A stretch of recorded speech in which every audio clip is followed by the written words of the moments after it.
you'll hear them say all the time, like, oh, it's too complicated or it's too hard. Right. Like, F that.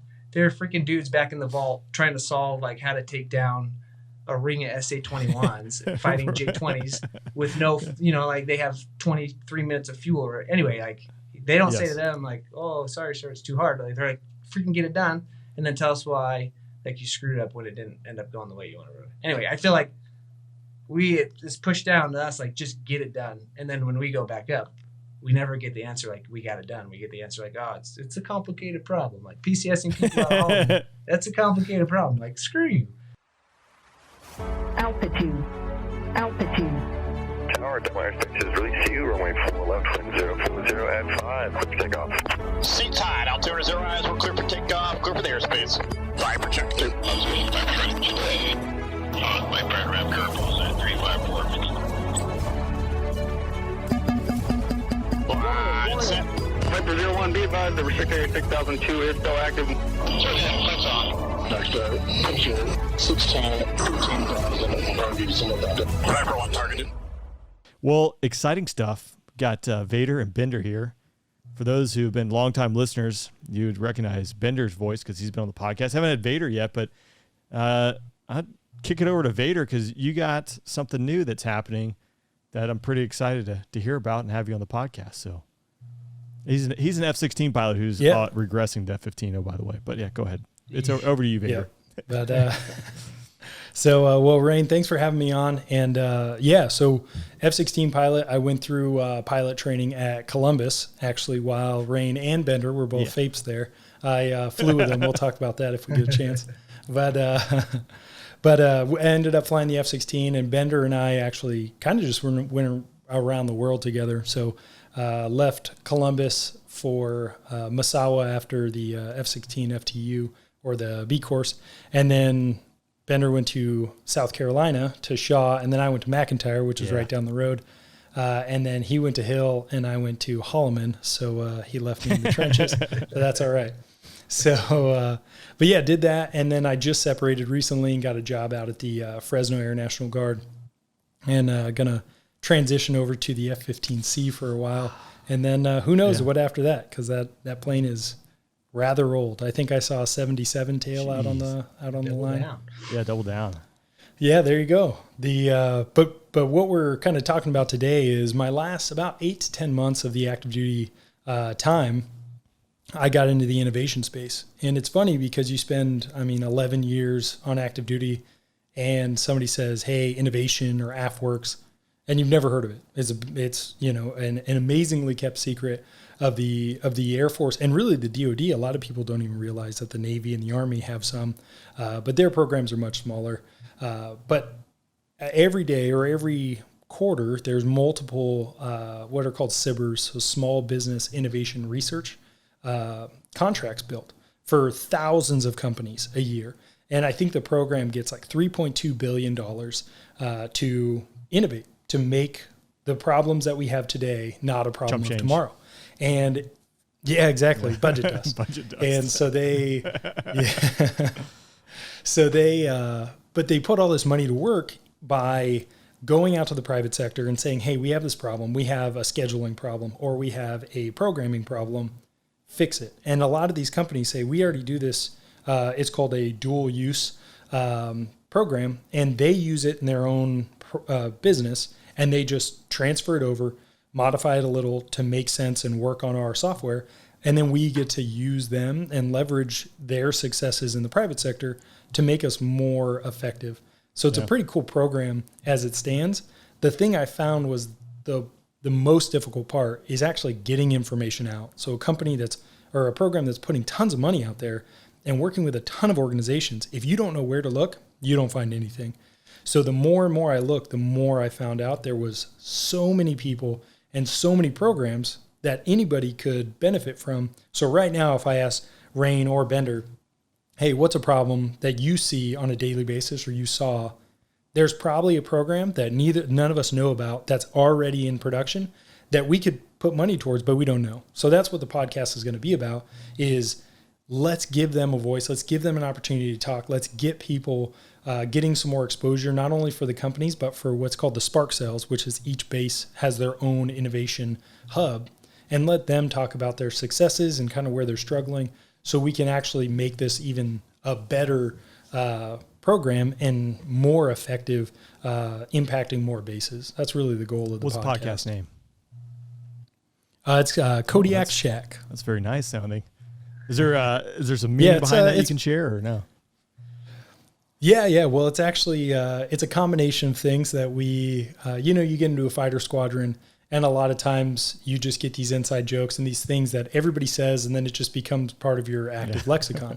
So shack is a pretty common one because, you do basic surface attack and you're dropping a BDU-33. So those, you guys know the smaller type bomb, and all it is bombing practice. And if you get within a certain distance, I always forget because I never actually get shacked. But if you get within a certain distance, they say shack, and that means you hit it. You hit right on. And so that transferred over into our normal conversation when you'd be speaking with someone and they said exactly what the correct answer was, and you say shack. Well, then we went to Alaska, and now we're in Alaska, and it's Kodiak Street and Kodiak Bar and Kodiak Steak and whatever else Kodiak.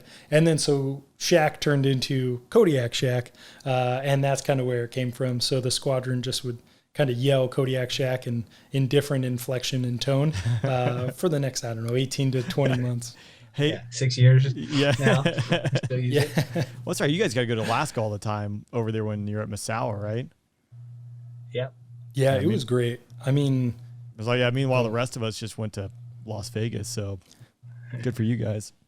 I think there was the tiers. So if you're in USAFE, you're at the top tier. It's like, oh, we're leaving Poland for Stad or wherever, and then they end up, then you go to PACAF, and then you go to Guam, and you go to Alaska, and you go to Singapore and Malaysia, and you go to Australia, cool places like that, and then you go to the CONUS, and Shaw just bounces between deployed locations and Nellis. Nothing good.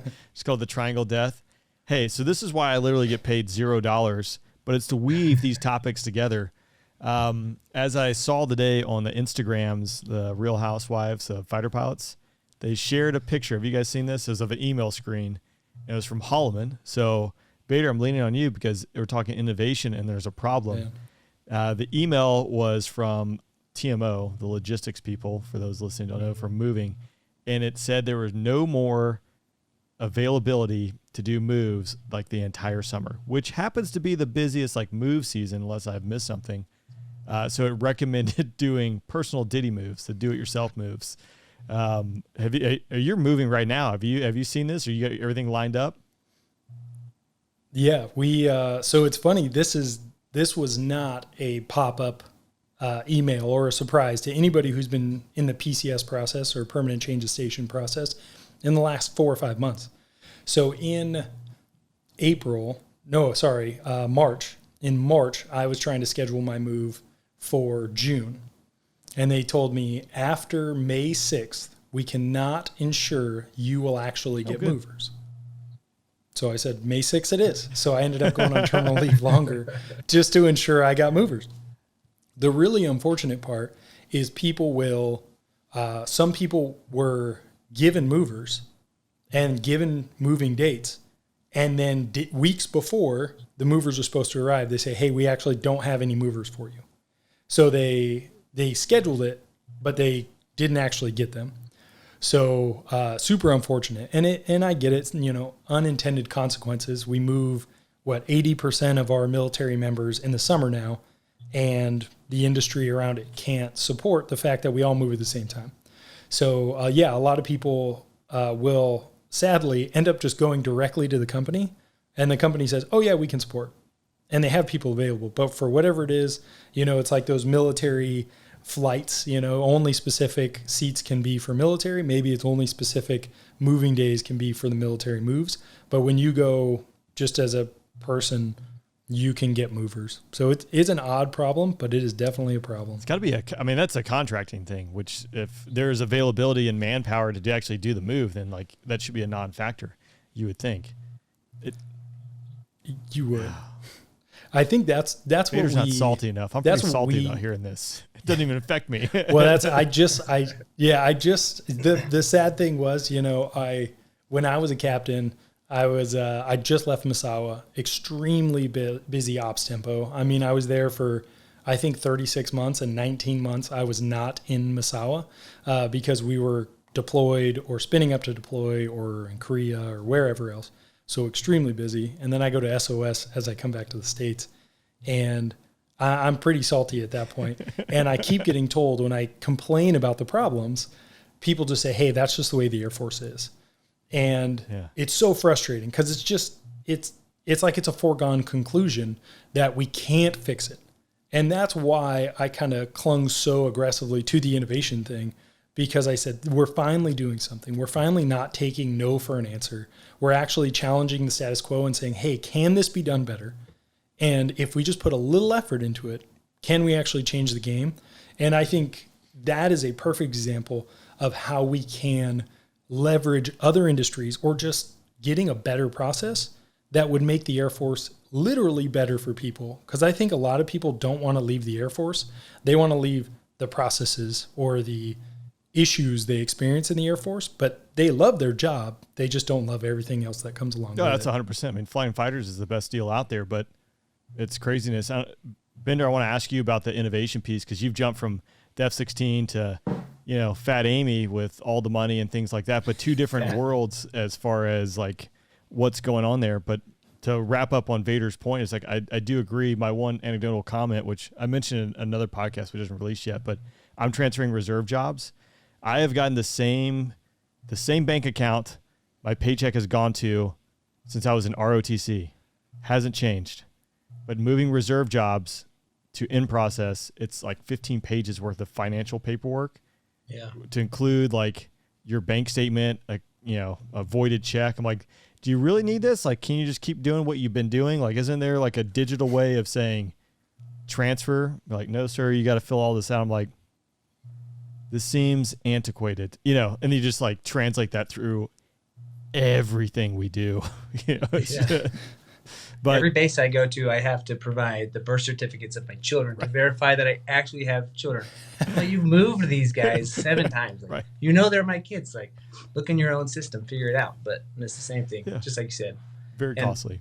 Just to kind of go on Vader. So I don't know anything about the innovation space.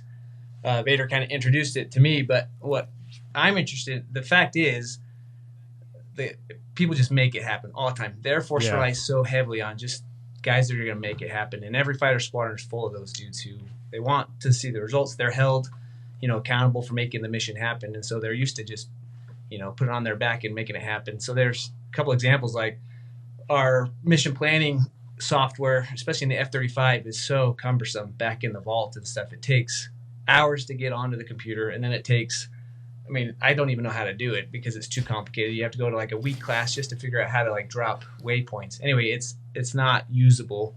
Right. And I think the same thing happens in the Viper. It's a little bit better, but it's still a problem, right? So a guy named Tron, one of Vader's close friends, right? He just like goes home and codes this awesome website that fighter pilots can now use just to get online and to make the maps, to make the mission planning stuff just quick so that we don't have to waste 6 hours of our mission planning day just trying to log on to systems and stuff. Yeah. So that's one example. Tron does that. There's another one. There's guys who made this thing called gonculating, which is basically all fighter squadron scheduling goes through this program called PEX. It's the biggest boondoggle probably in United States history. It's so bad.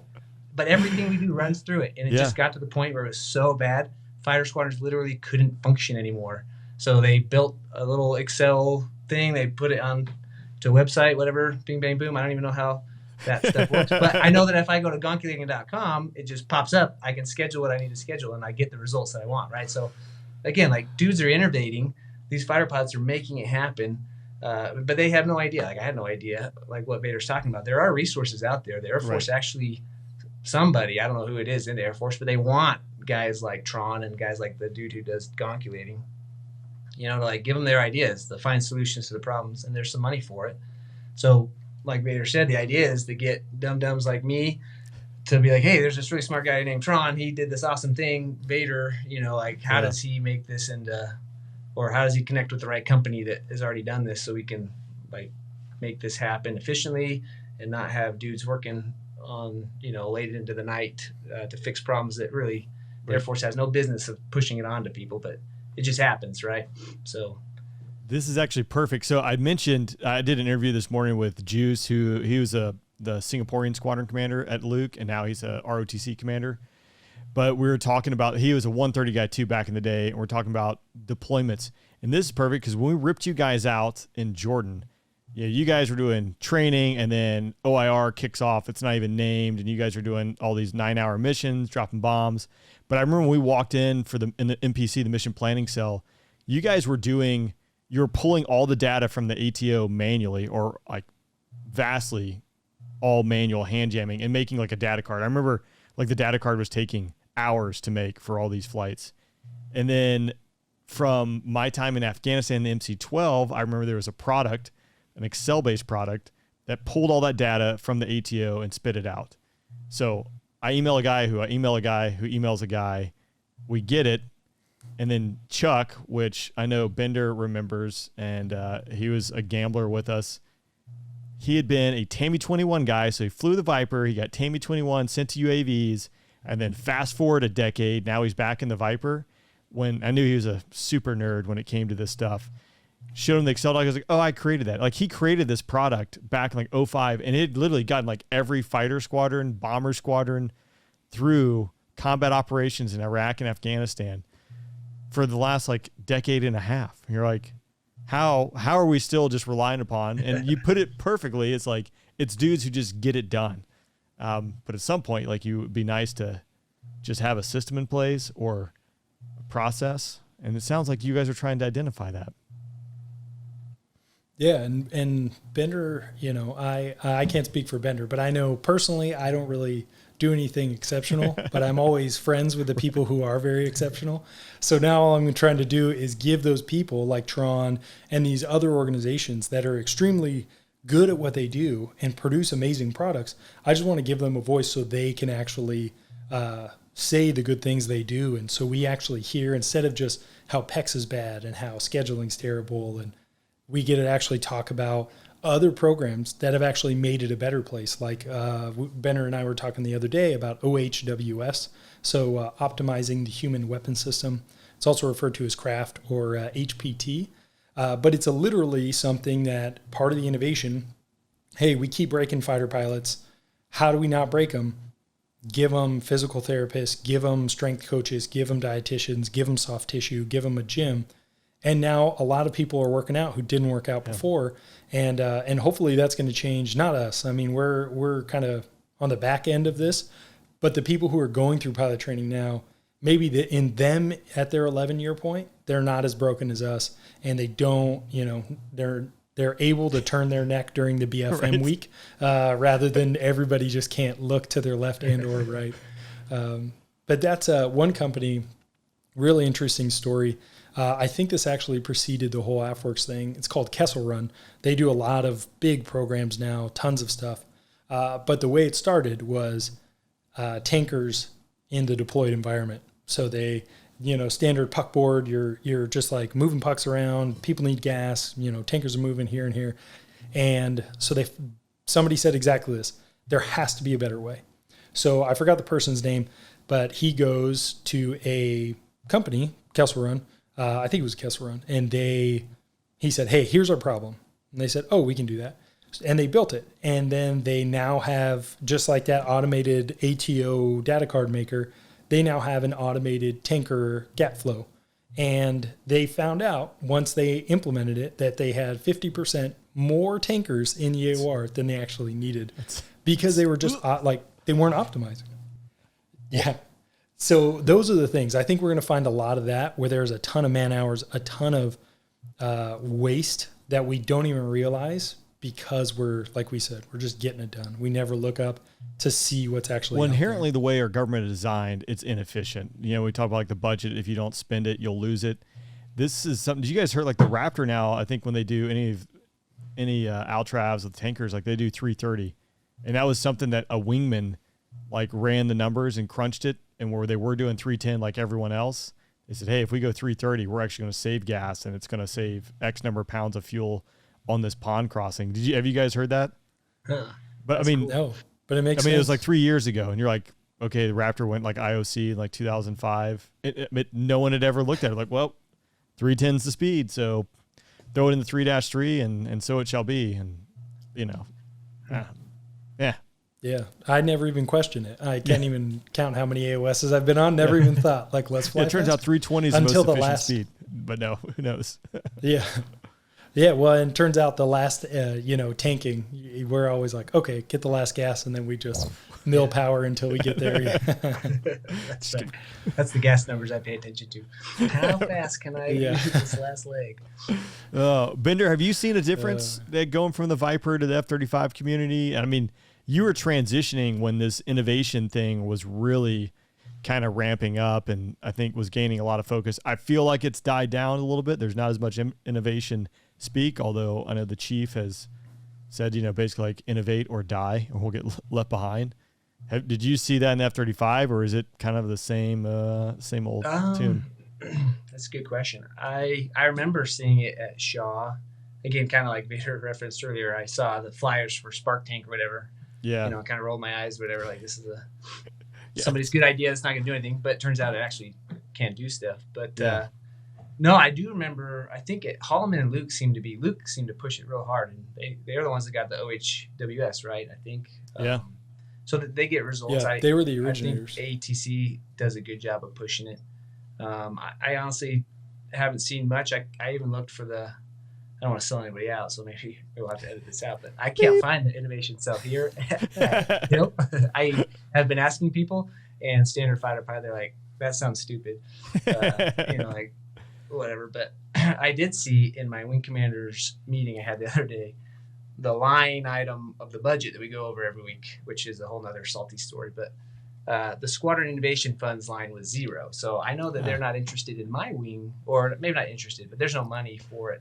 At least in my wing, but there's no money for anything in my wing. So, well, I mean, you guys are kind of innovated out. Most advanced fighter there, reservists. Guys are trying to, the innovation push is to replace us with somebody. It's AI. It's not quite so salty as us, but there is a lot of money in the F-35, and as much money as there is that goes to this awesome technology, which it has awesome technology, don't get me wrong. But as cool it is it's new, so. I feel like the Viper worked out for 30 years, all the kinks that it had kind of in its systems. The F-35's got a ton of them. So there's a lot of space definitely for finding efficiencies, especially in the, just in our daily tasks that we have as far as our additional duties go. And I did actually hear, to pile on the saltiness, that they're canceling the contractors, the squadron contractors, right? Right. So all that time we were saving by shoving off these crappy programs, They gone. Contractors is gone, and so it's going to be, again, fighter pilots coming back in, stay until midnight to try to sort out a crappy program to schedule everybody for the next week or whatever. So I don't know. It's not. I'm not sure. I feel like we were moving in a pretty decent direction over the last 3 or 4 years. At least our mindset was kind of changing.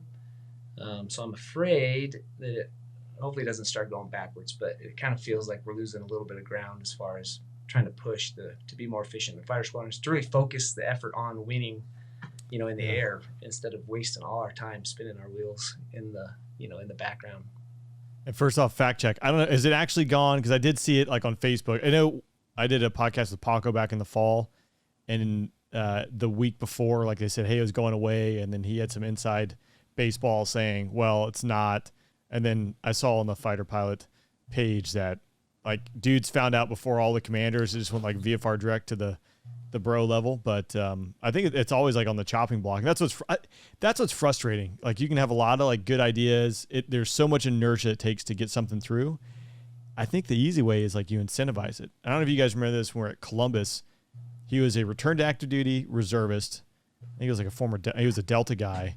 And he did something. He changed the procedure for the T-38 taxiing from the outside back across, where they, instead of holding on the ground frequency and getting past to tower again, like tower, ground, tower, they just stayed on tower, and tower cleared them right across, and it saved like X number of thousands of pounds. So I remember being in the wing stand-up, and they did the big old check, the $10,000 check, like, hey, here you go. Like, that motivates people, like at a minimum to get things through. But I don't know. Well, and I think that's one of the things. So there is an option. So in the AFWERX world, there's a lot of terms there. I mean, the military loves jargon, or I guess different terms. And but so SIBR, we already talked about that. The Small Business Innovation Research. There's a level 1, 2, and a 3, and then there's StratFis and TACFis, which I don't know what they stand for because they're like 7 or 8 letter acronyms. But they have those are kind of additional. So once you're under a SIBR, you can tack on a TACFi or a StratFi to get more funding for a program. But a lot of these dollars, they're AFWERX dollars. So your base puts up 10, 20 grand to say we want to attempt at this, like a demo pro of this product. Yeah. And then AFWERX fronts the money to actually get it done. So it's really nice because that's what actually gets a lot of people on board is your wing doesn't have to fund it. Your wing has to just show support. Yeah, interesting. And then AFWERX can fund it. So the Kodiak Shack, I guess, is the plan it's really focusing heavily on getting industry onto the podcast to be able to talk about probably industry and I imagine military guys looking for solutions to things. Is that fair? Exactly. Yeah. So we have a couple companies that are already scheduled to come on the show, and then we have Luke Air Force Base, their Spark Cell lead. He's going to come on the show. Seymour Johnson, they're also a really good Spark Cell. So we're going to have them on the show most likely. So what we're going to do is kind of a good balance of both sides. So we can give companies the opportunity. So the good ideas, because you would think at Luke, they come up with a program and Holloman would get it too. That's not reality. So unless I actively went to Luke and was like, hey, what are you guys working on? That's really cool. We want in. We didn't get it. So I think a lot of that is between, there's an airspace scheduler that Luke, DM, and Tucson are all working together with because they all share airspace. So it makes sense. And just like Sean McIntyre, same thing. Like it makes sense for these organizations to work together on things. And if you don't ask, people are busy. They don't have time to say, hey, here's all the things I'm currently working on. What do you want to be a part of? You kind of have to go find it. So that's why I want to get Luke out here, Seymour Johnson, all the people who are really innovating, and then the companies that they're working with to try to get other people aware because, hey, we built this cool F-16 program, but Shaw may not get it, even though it's the biggest CAF F-16 base, and it's an F-16 program. They could easily be a part of it. So I think those are the things that we want to do with the program is just increase awareness, give people the opportunity to talk about what they're winning at, talk about what they're doing well, and then get other people on board so these programs aren't a one-off. It's not like you said, hey, I remember back when I was doing the MC-12, we had this really good program. It's just everybody has it, and it's not some secret to everyone else. Yeah, that's awesome. Well, the Kodiak Shack, that's where people can find this. They can listen to Vader's soothing voice and occasionally Bender's jumping in there, but excited to have you guys launch this podcast. Before we kind of like wrap up this piece, any other like last parting shots you'd like to throw out there for people to know or where to find you, etc.? Yeah, so we're at KodiakShack.com. Surprisingly, no one else wanted that domain. Yeah. And then, and I'm at Vader at KodiakShack.com. So that's where you can find me. If you want to email directly, if you want to get on the show, or if you just want to tell us, chuck some spears, all that fun stuff, feel free to email. And that's kind of what we're doing. We have a website that you'll be able to find our episodes. We're going to post all of our podcasts on everywhere you listen to your podcasts. And I just realized, actually about 15 minutes ago, I realized we're all wearing black shirts. Yeah, it's planned. But that's, yeah. So you're welcome, everybody. This is... And Bender with his Royals hat, he's always repping the Royals. Have to. Yeah. I just flew, so my hair, isn't looking great. See, that's... You would think the 35 helmet doesn't do helmet hair, It does. It definitely does. It's laser. So one of the things they spend a lot of money on, which we got to have this guy named Yeti Miller tell you this story, Rain. It will be... Anyway, it's a great story. I want it.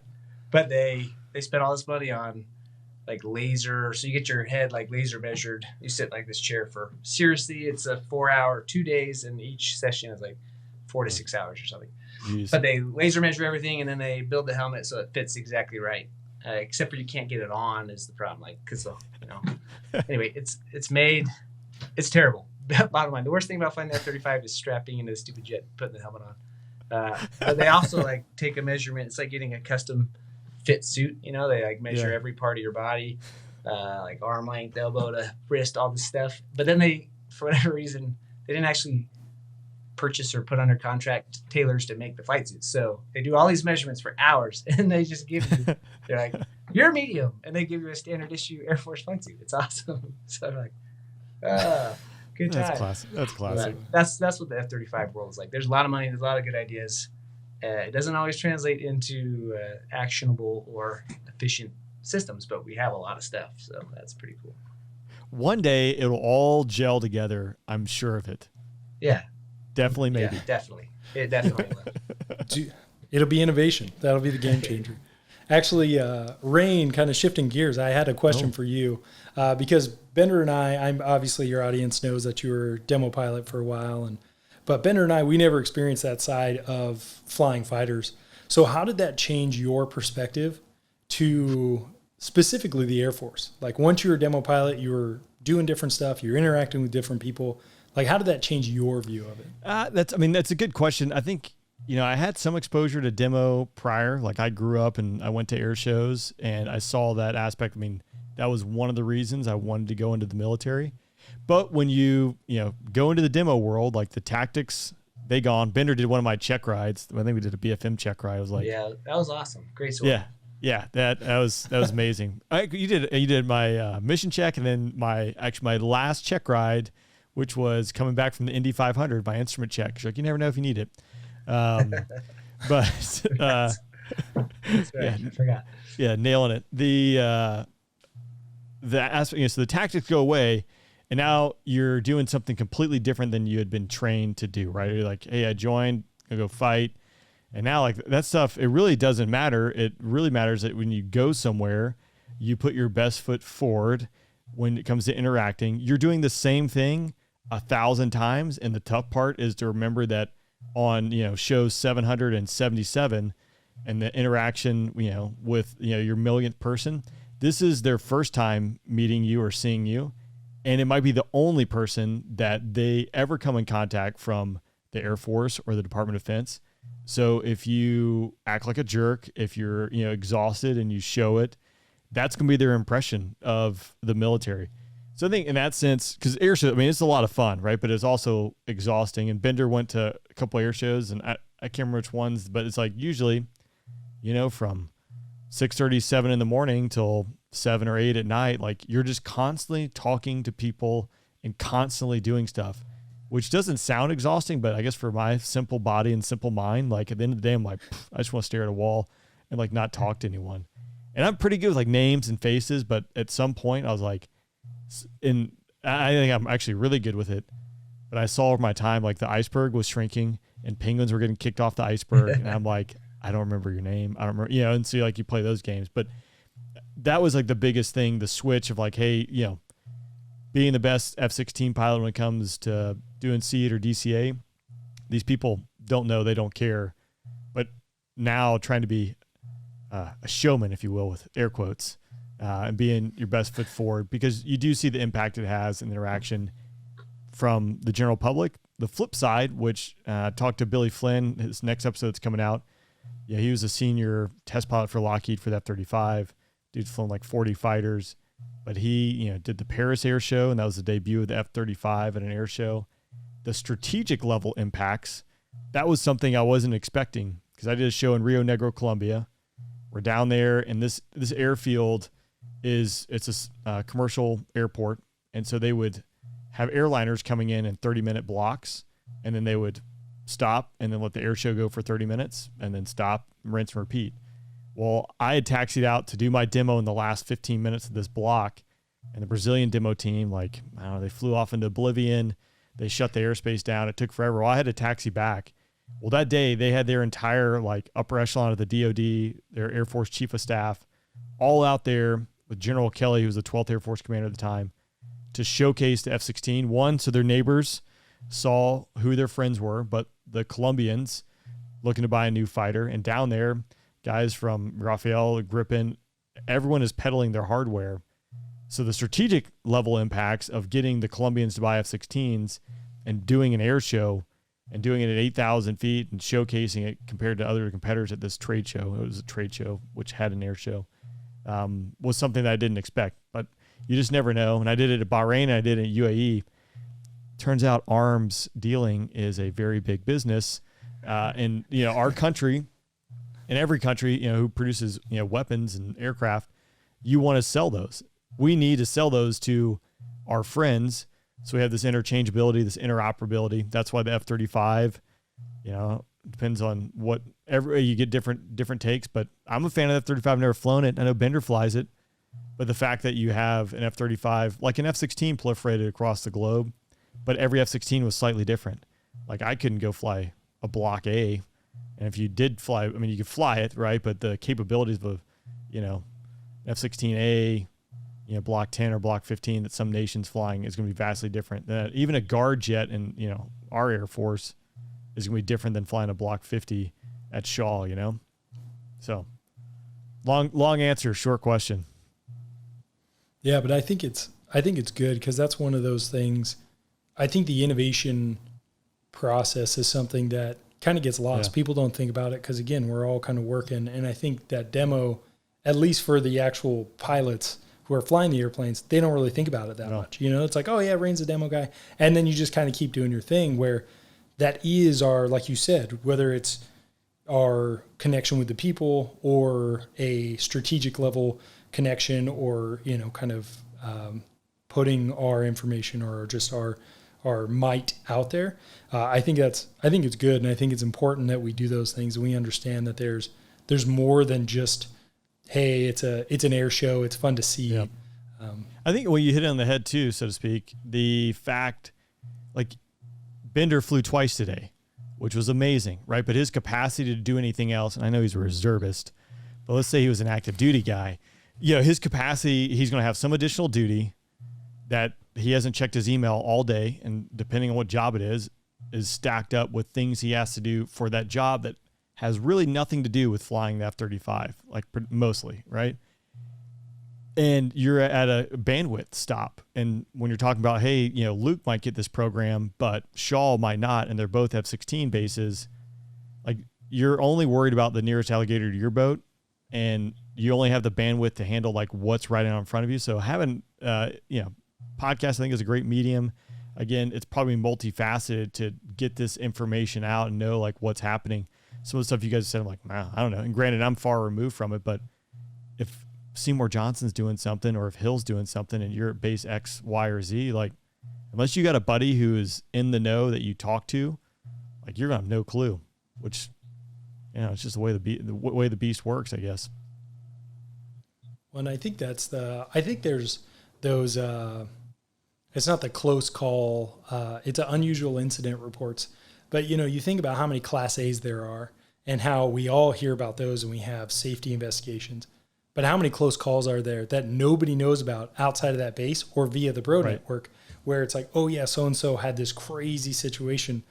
But officially, we don't hear about it. And I think that's exactly what happens is unofficially, you may hear about it, but officially, it's actually more difficult to get the word out there. Yeah, that's a good point. That'd be something interesting because I'm thinking of like when we used to do it, and like again, it like stopped before I went to demo. So I don't know if you guys do this in your squadrons, but like the Friday meeting, pilot call. There was undoubtedly like once a month there was someone there who might or might not be in blues that fratted or had a close pass, and we're going to brief the squadron on their lessons learned. There's something that was buffoonerish, right? And not that needs to make it all the way out, but I do remember there was a couple times where like there's like close passes and doing like ACM, and you're like, that might happen at other places. Like maybe this is something that would be good to know, but you wouldn't know it like outside of that room, like even on that same base in another fighter squadron. And there's maybe it's worth tracking, maybe it's not worth tracking, but I don't know. That's what one of the cool things is, because the one thing the Air Force does really well is it tracks data. So we have all the data in the world. We just don't run analytics on it. We don't actually get anything from it. So every flight hour flown, all the maintenance information, all the data is being downloaded from all these aircraft, from all of our networks, from our shared drives, but we don't do anything with it. And there are companies out there whose jobs are literally to process and analyze data.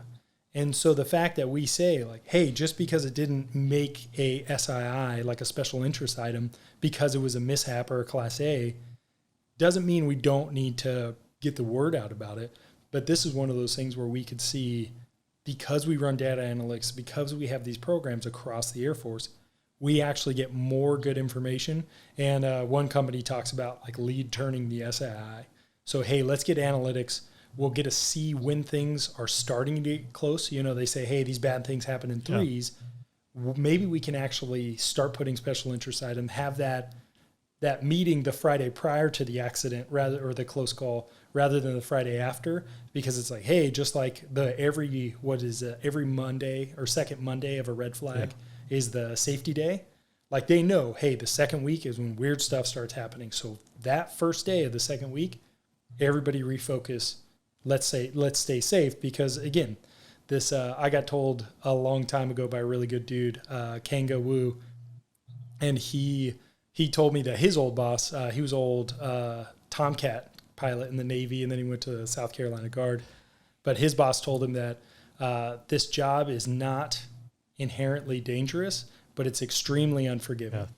And I think that's exactly what flying fighters is. It's not that it's dangerous, but it's not going to cut you any slack if you make a mistake. And I think that's what we need to do. We need to leverage innovation. We need to leverage the people around us. We need to leverage the hard work that we do to make it safe and make us as lethal as possible. Here's my personal take, and I think the challenge, and see what you guys think, is, a GCAS, that took quite a while to find its way into the Viper. Bender, are you flying with it in the 35 yet? We are, yep. I think, and Billy Flynn on the episode, he was talking about that was one that originally the F-35 was not going to have it in there until like 2026, and Lockheed worked it into the system to make sure it was there. Like, this is a no-brainer. My thing was like if you show someone a new missile that will go further, or a bomb that'll make a bigger boom, that's what people are going to spend the money on. It's tougher when you're talking the safety piece, which not necessarily, the analytics can go to everything, but I think that is one thing, given, and you guys can speak to it better than I can, the current environment. Like, if you kill a fighter pilot, well, it took, X number of years, 26 years, 30 years to make that fighter pilot. It took 6 months to make that jet, although the jet was expensive. The person you can never replace. But that's the challenge. Is like, hey, I got this really good idea. They can analyze all this data, and it's going to say, hey, you know what? Turns out you shouldn't fly ACM on Monday afternoon on March 3rd, like whatever might pump out. But that's a big piece of, if it's not killing or breaking something, maybe getting that cell and that money. Because as you mentioned, the OWS, like the health piece, that was awesome. It's kicking, and it's either chopped or like it's staring death in the face and going to get chopped from the budget at some point. So that's a hurdle, I think. Yeah. And I think that's the tough part, because if we don't show these companies that we do believe in them and we want to keep them around, people are going to not want to work with us. The fact that they can get a 1 or 2 year contract and then put all this effort, move across the country, put down roots, and then the Air Force is like, budget cuts. And then the program's just done, that's going to be a problem. And that is going to be one of the tough parts that I've at least seen already, is programs that are trying to get from that SBIR 2 to the SBIR 3. It's a huge jump. It is a massive, massive jump, because it's effectively becoming a prime. It's becoming Apex. It's becoming a GTIMS. It's becoming a multi-base use program, which is a huge check to write. And so everybody's on board to get a SBIR 2. And the moment people start asking about the small business innovation research SBIR 3s, everybody, it's just the cloud shape of a human, because they're out the door, because they get sticker shock of what it's going to cost to actually roll this thing out. But at the end of the day, that's what we have to do. And it's going to have sustainment costs. Like, all these programs are going to have repeat costs that we're going to have to keep spending, just like the human performance stuff. that we're going to have to keep paying people to keep us healthy. This might not be a fair question because it might be tough to ask Bender. What do you think the biggest problem that would need to be solved? Maybe in the Air Force or the F-35 community or fighter pilot community. Like, again, that's not necessarily a fair question, but like if there's something, if you had hey, you can solve this one problem, what's the most important problem you would solve? This episode of the podcast is sponsored by NordVPN. I'm a NordVPN user. For those that don't know what a VPN is, it allows you to securely browse the internet and avoid the prying eyes from people who might want to do you or your loved ones harm. For those that know or maybe don't know, I travel internationally. I travel to some of the most internet restrictive countries in the world. So having NordVPN allows me not only to connect to the internet, but allows me to browse securely.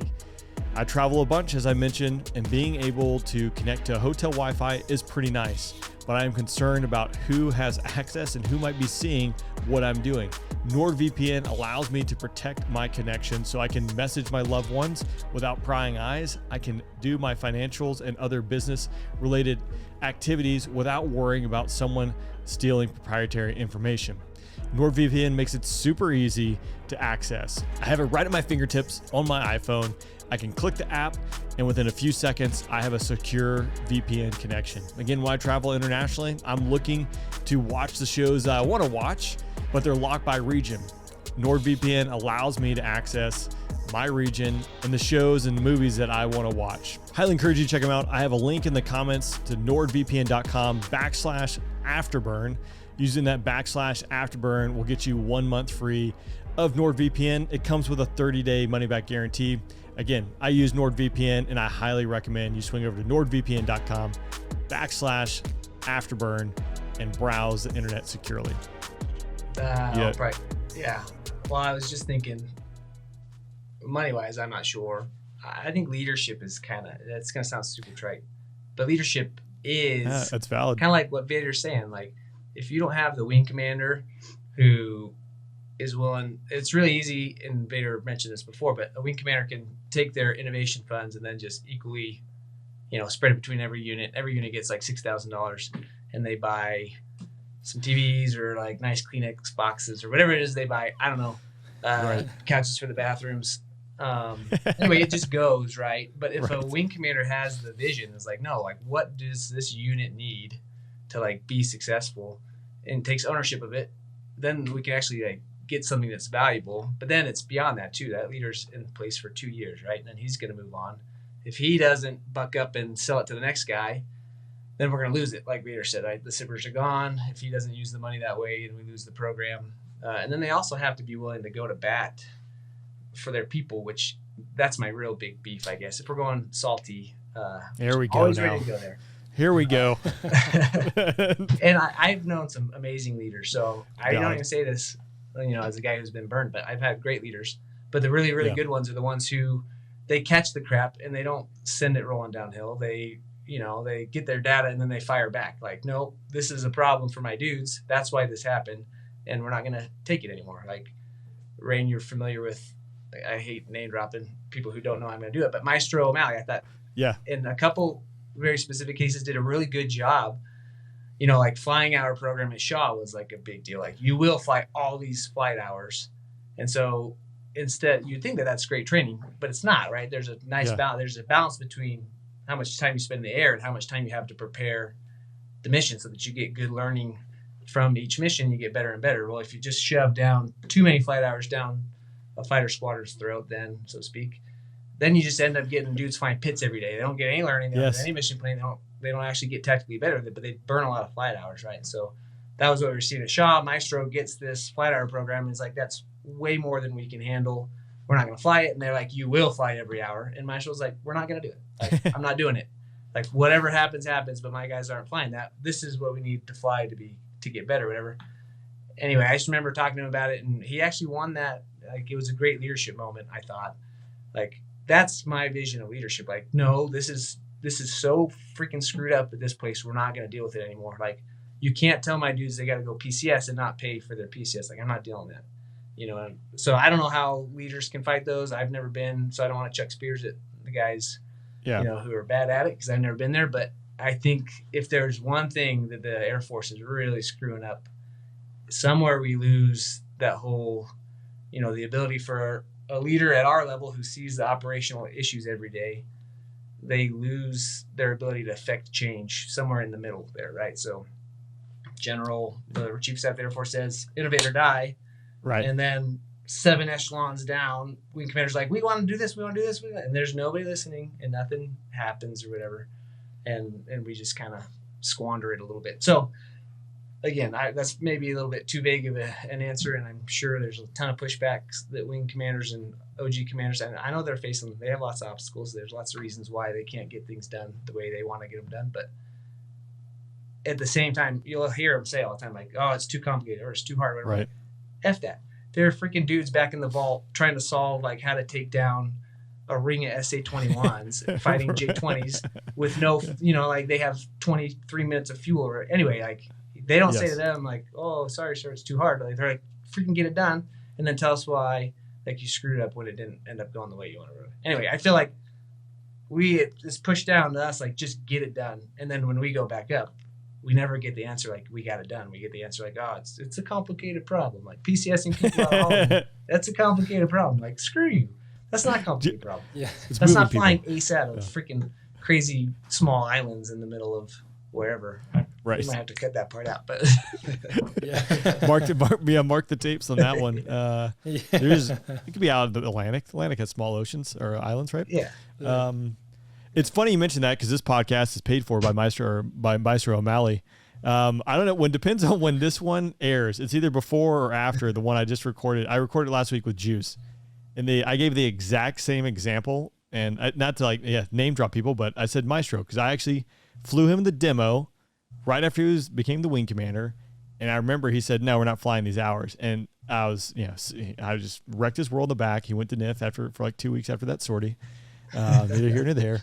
But I said, hey, sir, like the one aspect, I was, because it didn't matter to me, but I was like, appreciative of it was like the fact that the flying hours, because he stood up for the flying hours, which in my previous 3 years at Shaw had not happened. It was, yes, we will, yes, we will, yes, we will. And I was one of those guys who flew like 28 sorties in the month of July, which is awesome to fly the Viper that much, but it's too much when you have an additional duty. You're not planning, you're not debriefing. You're literally like leaving, you're hot pitting, and then you're going home, and the next day, you're just like, hey, sorry, man, I didn't get to help you plan for the next mission that you're in. And it was just some dude on an upgrade ride who was by himself all day trying to mission plan with no help, and you show up with no clue what's going on and figure out the brief. So that is a broad thing. I don't know how innovation fixes it. And those guys who stand up, I'd be curious to see where Maestro is these days. Because at some point, like, the guys can only take so many, Fox 3s right to the Fachi before they can't survive. But I don't know, it's a big bureaucracy. That's the frustrating part of like all this. And you mentioned it. Vader had a very nice answer to the Holloman move earlier, which in my mind I was like, that's ridiculous. Like that should be not a factor.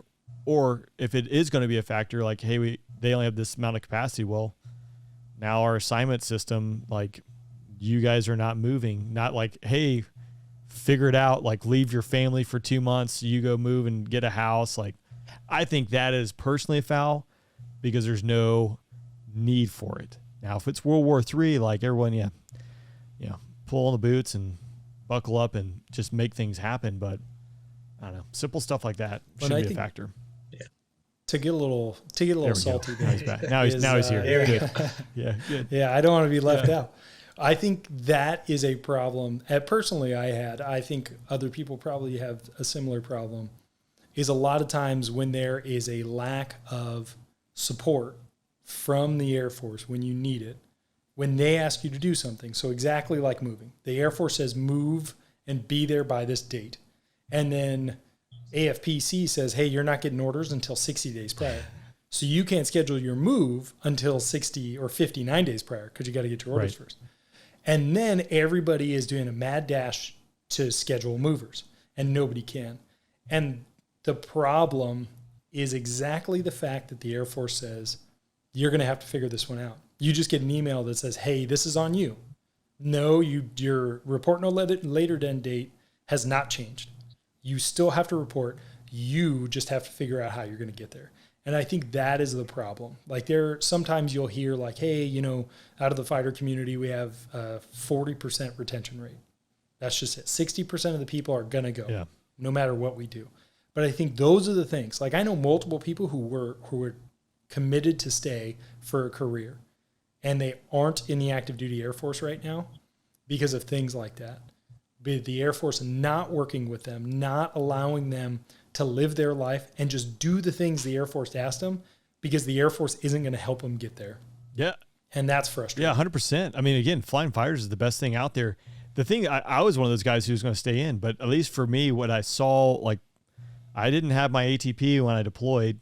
Everyone was making their bad rush to get their ATP because the rules were changing. But I was like, nah, I'm staying in, so why would I do it? And then things change, right? But one of the aspects I realized is if you are in that scenario where there are undoubtedly a lot of people right now that are at Holloman trying to move and they have orders and they got to report no later than date in July, their family can't move. So they're faced with some tough choices like uproot your family and move, do it on your own dime, leave your stuff behind, or like take leave and go back. Maybe get a person. It's going to be a complicated problem. When you're like a single dude or dudette and you're dealing with that, like whatever, no big deal. It's when you start taxing the family and the family's having to deal with all that stuff. Like now you're jerking around a lot of people and causing a lot of pain and frustration, like on the home life when the job's already taxing enough. So don't do that. And like take care of people, like step one. And then I think you'll have it. Cause I saw like the threat was, and I said this in the last podcast, which again, I don't know if it's going to air before this one or the next one. The threat, if you guys remember, we'll name drop another one. Deuce, I don't know if you were there or not, Bender, but 05 shows up in the squadron out of a staff tour, getting requalled, and then a 365 drops down. And it's like, well, who is like the least qualified F-16 05 we have to go fill this? And it's like, sorry, dude, wrong place, wrong time. You're a good dude. You're going to Afghanistan. And again, long story short, he never gets requalled in the Viper for a multitude of reasons, admin stuff. And he spends his like last 2.5, 3 years on active duty, not flying the Viper at a Viper base. And you're like, man, if the bad deal train shows up, you get on. And if you're a guy who resists, like, hey, I'm not going to make this move happen, maybe you got a good boss who supports you. Maybe you don't have a good boss that's like, sorry, man, suck it up, be there. Like if you're the squeaky wheel, like the grease might not be good that gets applied to you, so to speak. Like you might now be getting pushed towards the bad deal train that you can't get off once you're on. But yeah. I think I feel better. Kind of, the question that I feel better now. We're not done yet. You got hate in your heart, let it out. Yeah, there's plenty more. Kodiak Shack. Well, the one of the things that you kind of asked Bender, like, hey, what would you change? And one thing that frustrates me beyond belief, because it's not like we're a small purchaser. It's not like the DoD is a small purchaser in the nature of spending money. When it's buying aircraft, when it's doing any of those things, they should get what they ask for, and then you get the F-35. And in my ignorance, I just assumed that the F-35 would start like, hey, whatever the F-16, like amount of steer points and just the basic things like auto GCAS, that's the starting point. Right. Like we're just going to take whatever our like general F-16 is, that is your baseline, and then build a stealth fighter around that. But it's not the case. And it's, oh no, we're starting from ground zero. You're going to get 10 steer points just like it's 1983. Why you need more? Well, and that's the tough part. And maybe the 35 didn't need more, it was like, 10 steer points is enough. But that's the thing that frustrates me. I think, and again, I don't think anybody's like being malicious or nefarious in it. I think we just we struggle with our acquisitions. We don't like press and really fight to get exactly what we want or need. Maybe because they don't know, because fighter pilots never likes doing staff jobs. Yeah. So, I was telling Bender the other day, like, hey, if we're as good at flying fighters at anything else, it's cutting off our nose to spite our face, because we are very good at like, this will benefit me. not doing it just because we don't want to do the thing. And I think that's the tough part is we, sadly, as a lieutenant, I would bag on people who would say like, hey, somebody needs to do those staff jobs because it's important. And now I'm an old dude saying somebody needs to do those staff jobs because it's important, because we have a non-fighter guy at A3 acquisitions. And you're like, that's a problem. Like, we have a guy who doesn't know what the fighter pilots need doing acquisitions for him. And it makes sense why we have a 22 that took X number of years to become IOC, a 35 the same way, and probably then whatever's next the same way, where we just take so long to produce things. It is an acquisition. There was the Fighter Pilot podcast it was about a year ago, 06 on there, who worked at DARPA. And I've mentioned this a couple times. I need to go back and listen to it because it was actually a undersecretary of the Army, like back in the mid 80s, and gonculates all this stuff out and basically says the way our acquisition process is going, by like 2050, we'll be able to buy 2 planes with the entire DoD budget. Like, that's how it's going. And so far, like, everything is hitting on the mark of just how expensive it is. And I remember when I was in the B course, we went up to the petting zoo and had the F-35 weapons school had just stood up, and we got a brief from, or no, it was getting ready to stand up, but they'd already selected the cadre to go through initially. And one of the guys gave us a briefing, and he was talking about, call it targeting pod, whatever you call it there, Bender. But the sniper, what is it? It's a T-flare. Oh, or T-flare. an Yeah, EOTS. You can call it an EOTS if you want. Yeah, it's EOTS. I think the EOTS is what I'd heard. I don't know what either of those stand for. So. Yeah, and nor do you need to. Does it work? Does it not work? But doesn't work. You can probably, so like he was saying, at the time, the sniper pod was better than that. And they had to wait for another 2 years before the next phase of the contract got rewritten to then upgrade it. And again, you're talking like your computers are slow. Like, the computers should not be slow for mission planning. Like, logging in mission planning in the F-16, I thought, like, I'm just going to put the pin on the table and jab my, eye into it just to put me out of pain and misery. Like, technology exists. Like, it should not be that painful where, like, it's so cumbersome just to do the minimum requirement or just to be able to access the things you need to do to plan to do your main job. I digress. Yeah, no, I think that's right. I mean, that's right. That's the whole idea of the spark seller innovation. I think, I assume, just giving people the benefit of the doubt, somebody was like, this is jacked up. Like, the whole acquisition, everything's jacked up. We need the operators to be able to have a direct say as much as possible in getting what they need, so they can get the job done. But that's the whole idea of Kodiak Shack from Vader's perspective, right? Is if there is in some way for a dumb like me, or Rain, you're not dumb, but whatever. Somebody, pretty dumb. Flying is like, I just need this one stupid little thing to work, and then there's this way we can do it where it's just like, well, these other companies who could do it efficiently, who don't have the cumbersome bureaucracy, they've made it. We just pluck it real quick and use it. Like, that exists. Nobody knows it exists, or very few people know that it exists, but it's there. And so hopefully we can get guys, aware of it. And there's tons of guys with great ideas. I mean, the smartest people, I only hang out with fighter pilots generally, but the smartest people I've ever met are fighter pilots. Like, they're smart. The bar's really low. Yeah. Driven. Like, they're results oriented. They want to get things done. Like, they can do pretty freaking amazing things.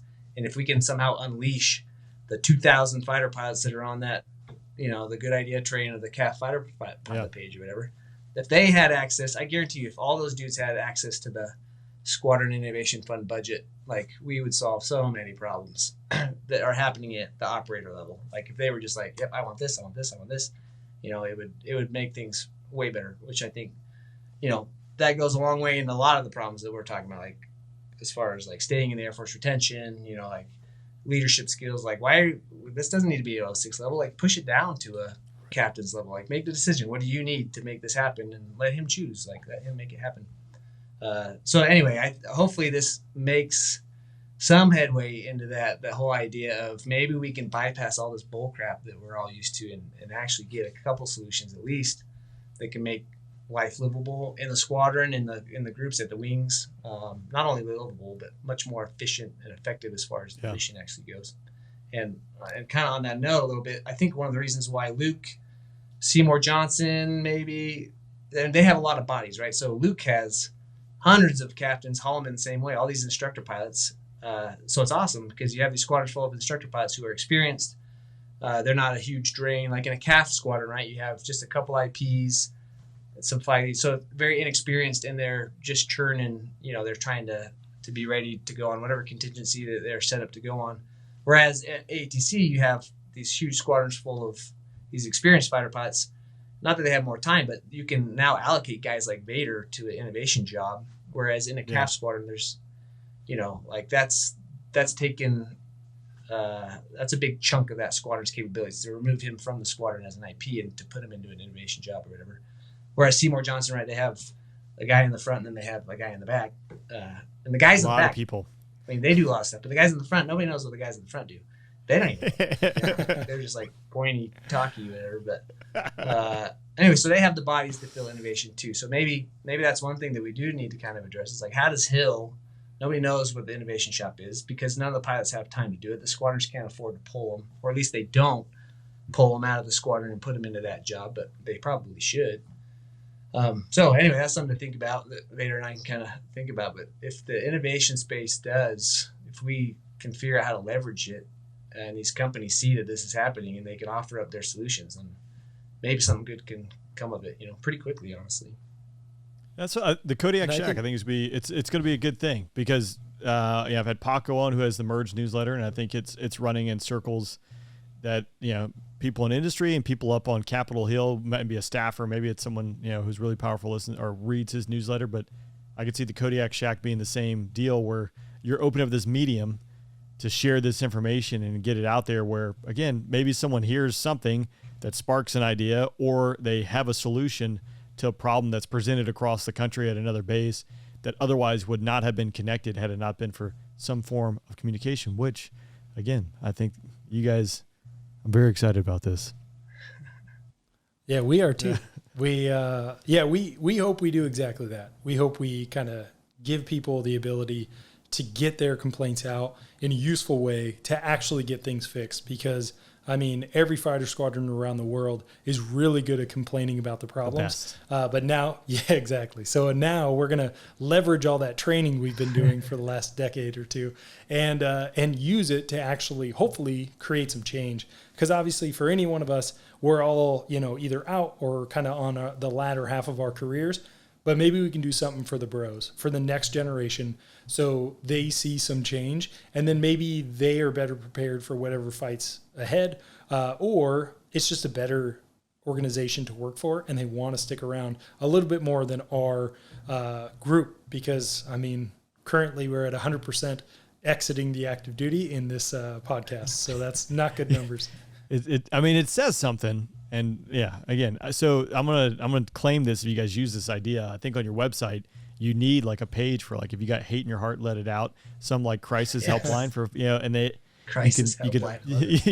you can throw it out there, and then people can go in there and write about their complaints. It's basically a continuation of the fighter pilot page, and maybe someone from industry will see a problem and they like have a solution, they can go present it, and then you can talk about it on the podcast. You're welcome. You can have that idea for free. Yeah, thank you. We could name it the bar. Yeah. And then you go in there and just your gripes. Salty Dutchman. We had it in the Gamblers. It was the Salty Dutchman over Fox, and then we also had it in the Panthers with the what grinds Taz's gears. Remember that?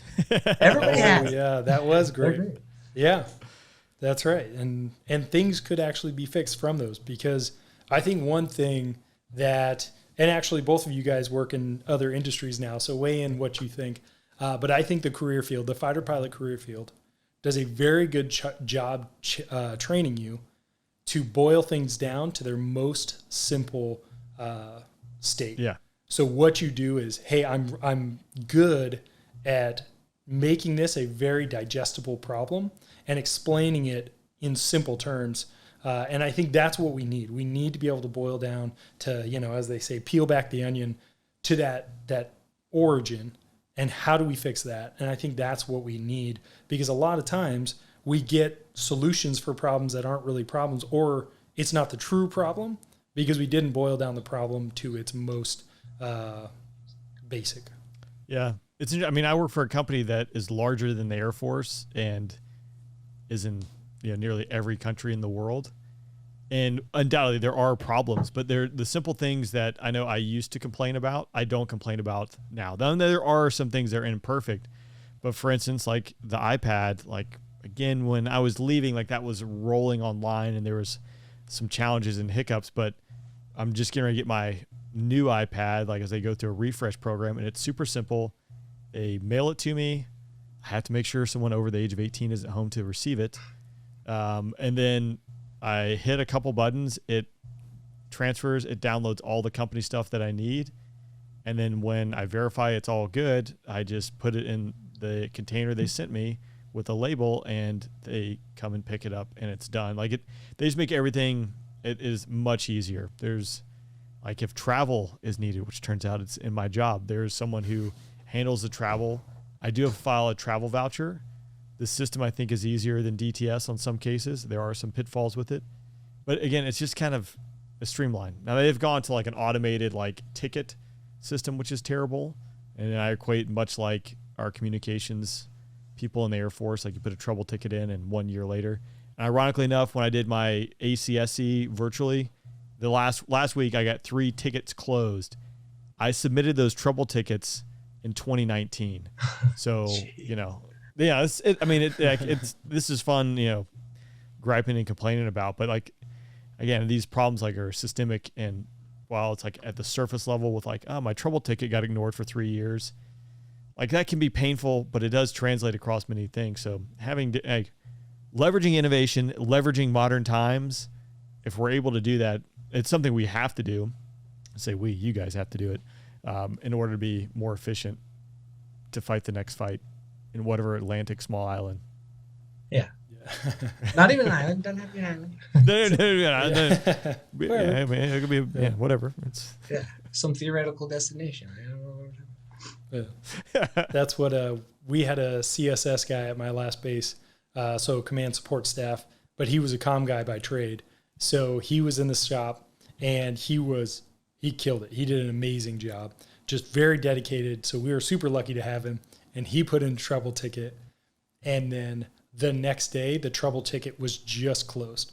Yeah. Like they just said complete.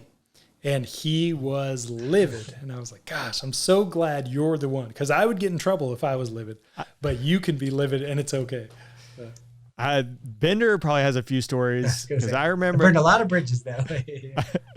Vader, this is one of my last experiences at Shaw. So the OG was down in my office a good bit through my building. And for whatever reason, Hack, I love Hack. Hack was great. But I remember for whatever reason he was down, and Bender worked directly for Hack as the chief of OGV. But I forget, there was something that happened at the gate where I think the security forces, they weren't quite doing their job up to the standards I think that you interpreted, and Bender corrected him on it. And undoubtedly, like I'm sure Bender was in the right, but the way the Air Force worked, like their feelings were hurt, so they went to their boss went to their boss, and it came all the way back over to Hack, who's like just worried about fighter squadron like production and generation and like all these other problems. He's like, oh gosh, Bender. I don't know. There's a couple of times like that, but I don't know. Hack was really good at kind of unleashing. I don't know. At some point, again, it goes kind of back to that leadership. Like you just got to push back. I know it costs Hack when that stuff happens. It does, but. That's why he gets paid way more money than I get paid. Like, sorry, man, you're the colonel. Like, you got to take the crap. But he was good at that. There was one time when we did it was like a phase 2. I can't remember, but so it's an exercise, right? So I was the commander of troops for this exercise. So we had like 90 maintainers and 15 of us pilots or whatever. And they had like 4 buses out. We had to be at the LRS staging area at this specific time. So we all climb onto the buses. It's freaking August in South Carolina, so it's hot as crap. And none of the buses have ACs that work.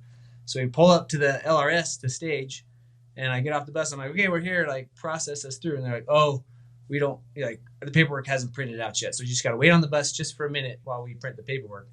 So I'm like, okay, whatever. Anyway, like 45 minutes later, I'm like, where is this stupid paper? Like, this is ridiculous. Where is it? He's like, oh, we're having problems with the printer. We're having problems with the system or whatever. I was like, well, we're coming in the building. He's like, you can't come in the building. Like, that's not how the checklist works. The checklist says, like, we have to like read the printer paper or whatever for each person before they're allowed to come in the building. Anyway, I was like, well, we're not staying on the bus. So we're either coming in the building or we're leaving until you figure your crap out. He's like, well, you can't leave. Like, because you have to be here at this time. I was like, that time was an hour ago. And we're here and you won't accept us.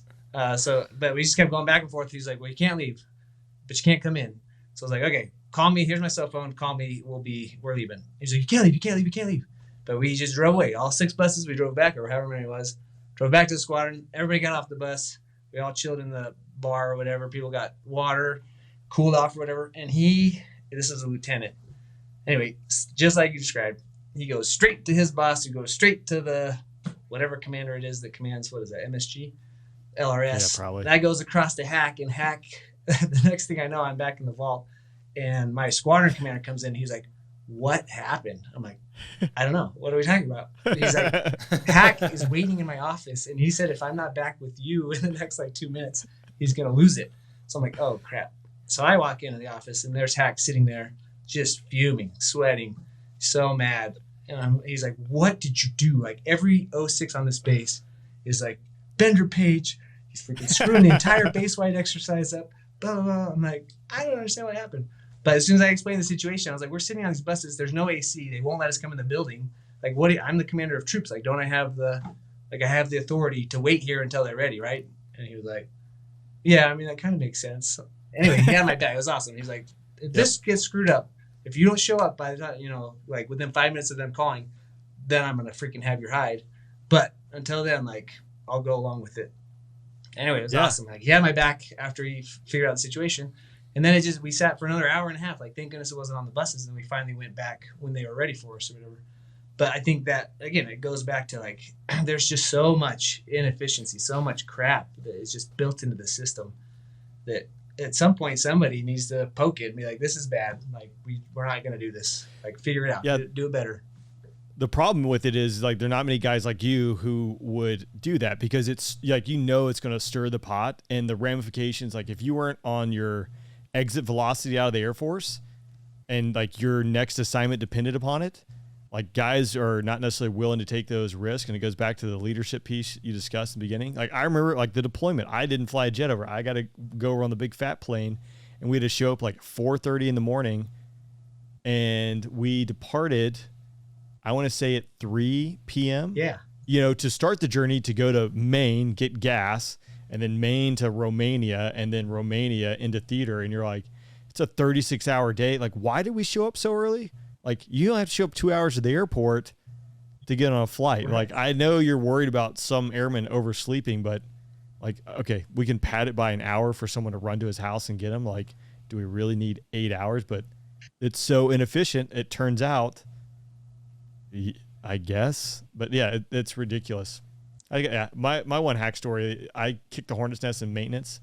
I had a guy who I was trying to do a MSN for, who was my superintendent. Phenomenal job, doing stuff well outside his career. Like, he's speaking in front of millions of people, doing a great job. Well, like 6 years prior, he still was at Shaw when he was a tech sergeant. He had a PT fail, right? So that was a ding. But then turns out every subsequent year after that didn't fail his PT test and was crushing it.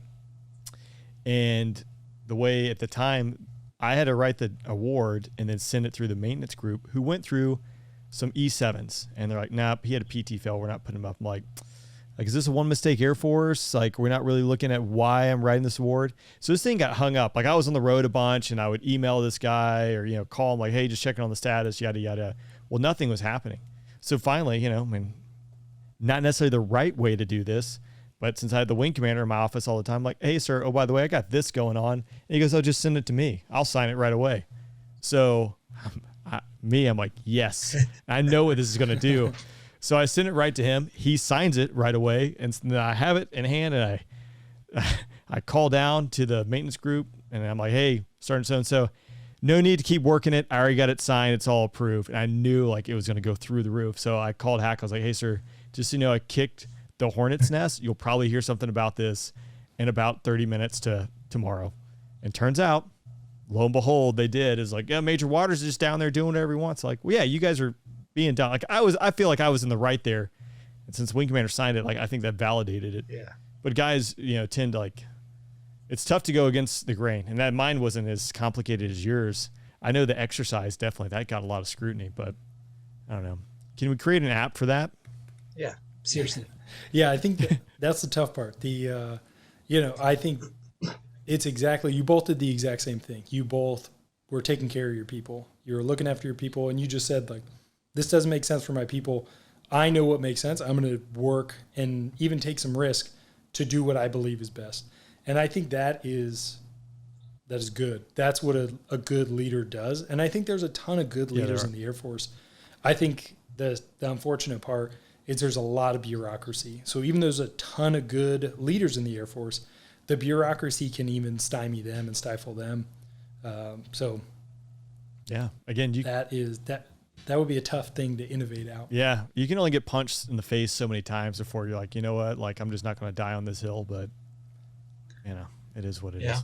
I think that's why, I want to be there for the big fight. You know what I mean? I think that's why we're all still attached in some capacity to the Air Force. Like, when you really value my time and my, all the training that I have and all that stuff, and it's time to go, I'll be there. I'll be like pretty bad at it compared to most people. Whatever, I'm going to be there. But all the other, it turns out like I can fly fighters and be ready for the fight when they need me, and chaff off all the other stuff, protect my family from all that stuff that you're talking. Like, it just costs so much, and it's fine. Some guys can make it happen. I couldn't. Same. And there's no hit on the guys that keep doing it, and I don't think there's a hit on us. Like, everybody's trying to do their best, so that's the good part, I guess, is there's still a connection that most of us have to the Air Force. We really do want it to be better. I sincerely want it to be better. Not so good that we can't have like salty sessions, but yes, obviously, we'll figure out. Yeah, well, it can't be. Yeah, we complain. Yeah. We can complain about pretty much anything, so we're safe there. Yeah. Hey, here's a suitcase full of money, and you live on this island. Well, I'm going to find something to complain about because the breeze isn't that great, or whatever it is. Yeah, that's right. And then that way, you can trust me. That's pieces. Like, you want to make it better because it's a great gig. There's just a lot of things that could be better. Lots. Could make things lots better too. Well, and I think that is significant improvements.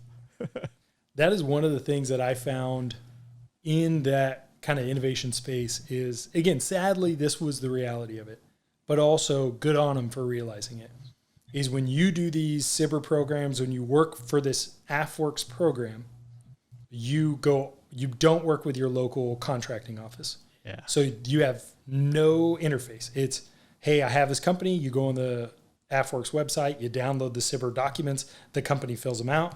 You write a letter that says, hey, we want this thing, and the contract goes to AFWERX, not local contracting, and either gets they all get racked and stacked, and then it gets approved or not. And that's it. So you don't have to kind of get the runaround, and it's, hey, you got to bid this across 3 different companies. Because again, contracting is not doing that to ruin your life. They're doing it because they have rules, and AFWERX, they have different requirements, so they just made it more streamlined. So it was a smart way to attack it. Yeah, and I had a little bit of exposure, my initial reserve job transitioning, doing stuff with AFWERX and the innovation piece of it, which I saw how efficient it was. Is like, hey, here's an idea. We can quickly allocate money to this idea and see if it has viability and bring it to market, if you will. And that's piece on the outside. And you guys know I do some other stuff. And like, business wise, if you have a need or a requirement to make your business more money or more efficient, save money, whatever it might be, whatever that requirement you're looking for, you then go seek it. You're going to weigh your options and then quickly allocate resources to acquire that program, that process, that system, that person, whatever it might be, because you want to win. The bureaucracy of the military, like contracting, like I saw guys who are going through the contracting training. And again, that's like logging onto an F-35 computer, it sounds like, but have someone screaming in your ear, like just excruciating. But they're worried about their nearest alligator to the boat. They're not worried about yours. And then you're worried about being an F-35 pilot or an F-16 pilot, and like you can't really allocate your full bandwidth. So like an AFWERX piece, like that's really what needs, like you just chop away the bureaucracy. It's like, you need this? All right, we're going to go try it, and then now that didn't work, we're going to pivot, fire that company. We're going to try it here. But again, if we can't pass a budget or plan in the future, those things, I mean, it just trickles down. And then we have so many AFIs. And that's the other piece. It seemed like there was a big buzz for a while, with Chief Goldfein to cut, the Air Force instructions and, reduce the manuals, because fair guess, and I don't know if it's true or not, but, over the Cold War on, like, people just kept writing regulations. They had nothing to do. The force was twice the size. No one was deploying. You go TDY every now and then. So like, well, you know what? We need a rule for that. So like, let's write a regulation. And that stuff just built upon it. Because examples, like the demo, we had a waiver for a shorter runway and a narrow runway. That was in the demo reg. That's like an A3 reg. But then there's 11.2 F-16 Vol 3, which I don't know who, I guess the A3 also owns that. And not that they were contradicting one another, but like the Eielson guys were trying to figure out how they could use that to accept a narrow runway because it was taking too long to plow all the snow off, which sounds terrible. But again, like, it's so cumbersome, and you're trying to be a lawyer trying to figure out who to do it. And I know there were some wins of like push it down to the lowest authority, get rid of that, but like it kind of stopped after a while. Again, bandwidth, I think. Yeah. Yeah. Well, that's like, I think one common problem is airfield driving. Like, for some reason, everybody needs airfield driving, and it's always a nightmare. And at my last base, there was literally a POV, like a personally owned vehicle crossing, and there were lights and sirens, and it's like the test could be two things, right. Do you go when the lights and sirens are on? No. Okay, you passed. Congratulations. So the funny thing is, I had to do the only time I did the airfield driving test was in Columbus when I was a T-38 student to drive out to the RSU. Fast forward, I'm doing the air show at Whiteman Air Force Base, and we land and then go into base ops, and it's an Air Force base. They're making everyone get an airfield driver's license to drive on the ramp, like civilian performers and stuff. I'm like, you want me to take the airfield driving test? Like, you do realize, and this is like the standard joke, like, I drive around the airfield all the time. It just happens to be in a $50 million jet or $150 million jet. In Bender's case, like, I think I got it. But they're like, oh, well, have you ever had one? I'm like, I think. They were able to look it up. They actually pulled it out of the database from Columbus. I'm like, they have a database. Yeah, like, hey. Yeah. Because, at Shaw, when they bought the golf carts and those are zipping down the flight lines, it turns out that became a thing. Yeah. I was like, always the maintainers drove me. I'm like, I don't have a license to drive. So got to use the maintainers for their airfield driver's license. Yeah. We got, I think the golf carts, I think there was multiple, not mishaps, but lots of people without licenses driving around Shaw. It became a problem. I took mine to Sawa, and I had to do a drive along with the guy. So he's like, why don't you try this radio called the Tower or whatever? So I'm like, blah, blah, blah, blah, blah. He's like, no. That's not how you count the tower. I'm like, okay. Like, airman. You do realize,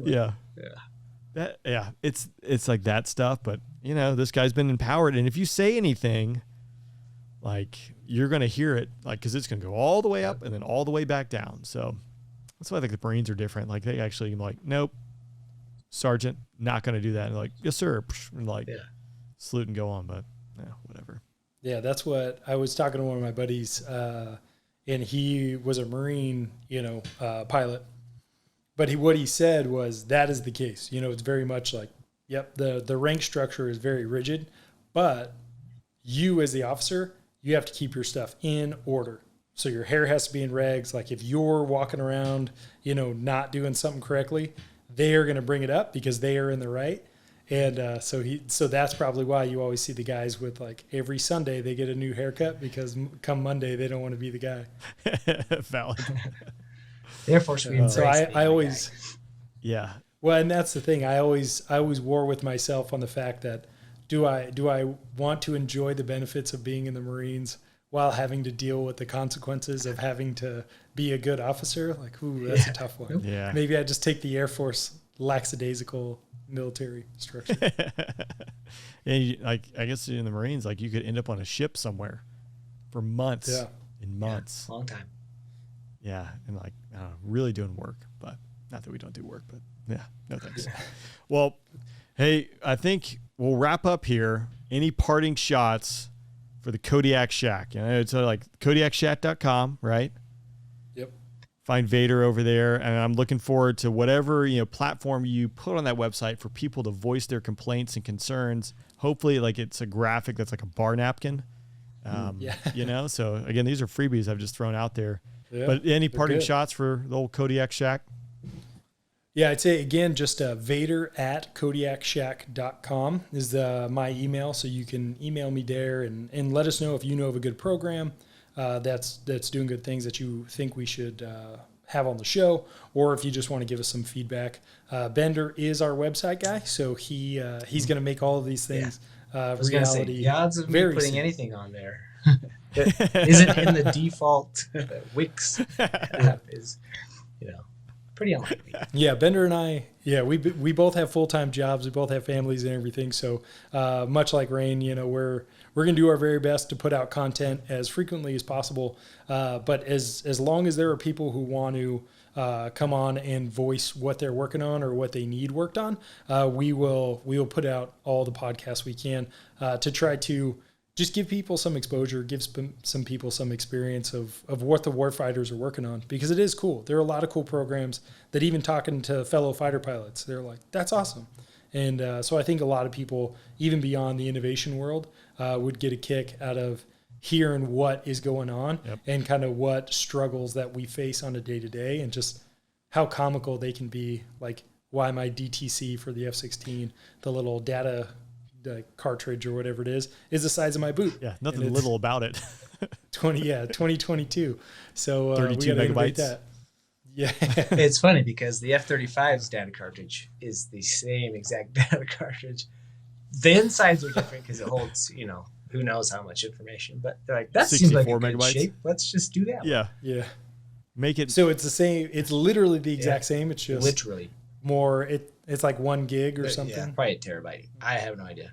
Yeah. I do know. You would hope at this point that so one of the great things about the F-35, sorry, I'm digressing definitely from closing this out. But this is good because it probably has the same proprietary little batteries too in there as well. But yeah, go ahead. Yeah.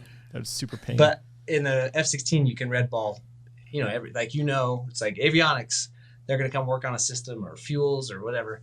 In the F-35, some guys, not me, I'm better than this, but okay, it's me. You don't even red ball. You just call red ball and they come over. It doesn't matter what it is. It could be fuel, it could be hydraulics, it could be avionics. It doesn't matter. The first thing is like, I'm going to have you restart the jet. And that's it. Like, that's the red ball. So it's always the same. And so it's restart the jet and give you a new giant can. Could be the can. It's probably the giant airplane and all the computers involved, but it could be the can. So start the jet and here's your new can. And that's how we deal with all maintenance problems in the F-35. It's very advanced. Turn it off, turn it back on. The entire thing, yep. Takes a long time too. It's like booting a 1994 Windows, whatever, Windows 97 back in the day. Yeah. Well, I've told this story. It was like I'm sitting next to Dojo in an F-35. This is an air show story, but I'm flipping switches, which the ground ops in the Viper for air show is much faster, but you're still flipping a lot of switches, doing, flickus bits and such. And Dojo is just like sitting there. And I assume the helmet was molding his hair to perfection because much like Vader's hair, like his is immaculate. I don't know what's. Yeah, it was very nice, and he's just sitting, staring straight ahead, like motionless. I'm like, "What are you doing in there?" He goes, "I was just waiting for the jet to restart. Like I had to reboot the computer." And he was like, "It was like 15 minutes of just watching the computer boot, and then I guess like typing in his password, like hoping he doesn't forget it." Yep. But, yeah. Offline, I'll tell you stories about passwords. Yeah. Fair enough. Awesome. Well, guys, I really appreciate you taking the time. It was good chatting. We'll have to do this again. But again, check out the Kodiak Shack. With any kind of podcasting, it's always a learning curve. But no matter what you think, when you listen on iTunes and Spotify, leave them a 5-star review because it's like the gerbil or Pavlov's dog. It'll get them to keep going back and producing episodes if they get that 5-star review. So drop a review, help them out.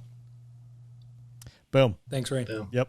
It was fun, guys. I enjoyed it. Yeah, it was awesome. Thanks, Rain.